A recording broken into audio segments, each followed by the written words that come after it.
네, 안녕하세요. 셀레나이밍 크리에이터 셀레나입니다. 사업이나 이제 투자를 하다 보면 세금에 대한 이슈가 항상 대두되는데요. US 텍스 서비스의 한아름 대표님 모셔봤습니다. 안녕하세요. 아유, 네, 반갑습니다. 우리 텍스계 퀸이 아니세요? 감사합니다. 네. 그렇게 불러주시면 돼요. 피겨의 퀸은 김연아인데 제가 알기로는 텍스에 하면은 우리 그 한아름 대표님 회계사죠. 퀸이 되도록 많이 노력을 하고 있긴 한데 인사드릴게요. 안녕하세요. 전 US 텍스 서비스 한아름 회계사입니다.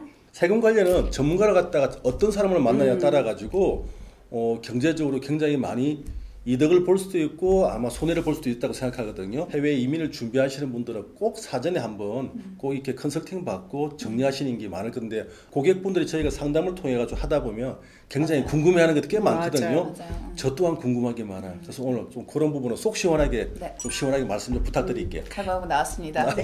이제 첫 번째부터 먼저 짚고 내야 같은데 많은 고객분들이 헷갈려 하시는 게 그거예요. 나 미국 시민권자 땄어. 그러면 나는 한국에서는 세금 낼 거 아무것도 없어. 이렇게 생각하고 반대의 경우도 마찬가지인데 사실은 시민권자의 국적이 여부하고 상관없이 미국 소득세법상하고 정액상속세법은 좀 다르겠지만 맞아요.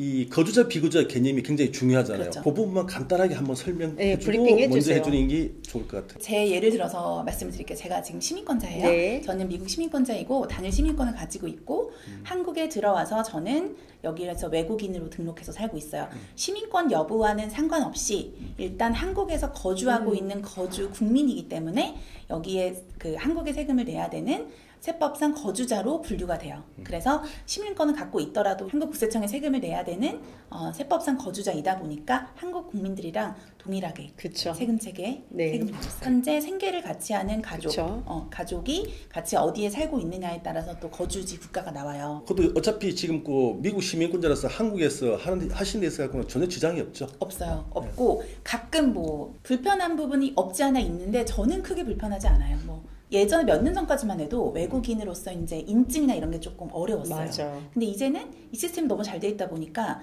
외국인이어도 뭐 인증도 다 되고 글로벌화 됐어요. 요즘에는 모바일에도. 그래서 크게 불편하지 않은 것 같아요. 그건 하나 아셔야 될 것 같아요. 한국에 이제 그 소득세법상 나와 있는 것은 그 다음에 정액상속세법을 다 준용해서 하고 있지만 거주자 개념은 주소를 두거나 또는 183일 이상의 거소를 둔 걸로 하는데 거소를 둔 걸로 또 간주하는 규정들이 있잖아요. 네. 그래서 했을 때는 이제 보면은 직업 유무라든지 직업의 특성상 어떻게 됐을 때 경제활동 그다음에 뭐 거주관계 가족관계 유무라든지 자산 상태라든지 결국은 케이스 바이 케이스잖아요. 그죠? 어떤 경우가 있었냐면 한 가지 생각나는 부분이 이제 한국에 지금 뭐 야구 선수, 농구 선수 이런 분들인데 외국인 용병들이 많이 오잖아요. 그러다 보니까 그분들은 그냥 완전히 예를 들어 미국 영주권자라고 생각할게요.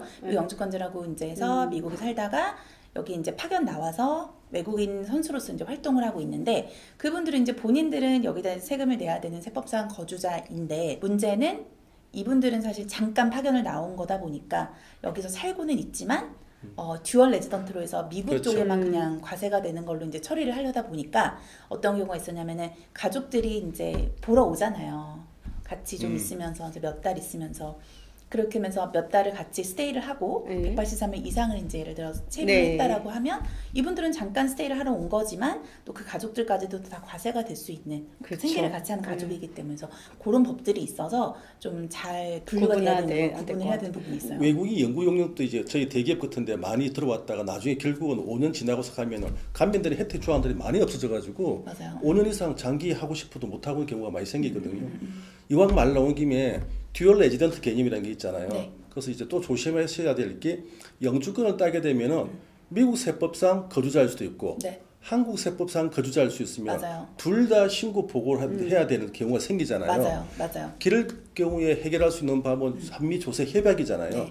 거기에 대해서 순서대로 할 수 있는 것만 간단하게 설명해. 일단 타이브레이커라고 들어보셨는지 모르겠지만 영주권을 이제 취득을 하게 되시면 사실 영주권 취득하고 한국에 계속 거주를 하시는 분들도 계시잖아요. 그렇죠. 그런 분들은 미국에 신고를 또 누락하시는 분들도 있으세요. 근데 이분들은 그 미국에 신고를 했을 때 세금이 굉장히 많이 나오는 경우는 일부러 누락하는 경우도 있어요. 근데 그분들은 어떻게 할 수 있는 부분이 있냐면 이건 세법상 가능한 부분을 알려드리는 거예요. 이민법상은 법적으로 또 문제가 생길 수 있기는 해요. 법적으로는 듀얼 레지던트, 미국과 한국 듀얼 레지던트이지만 현재 한국에 거주자로 나는 클레임을 하고 미국은 비거주자로 클레임을 할 수가 있어요.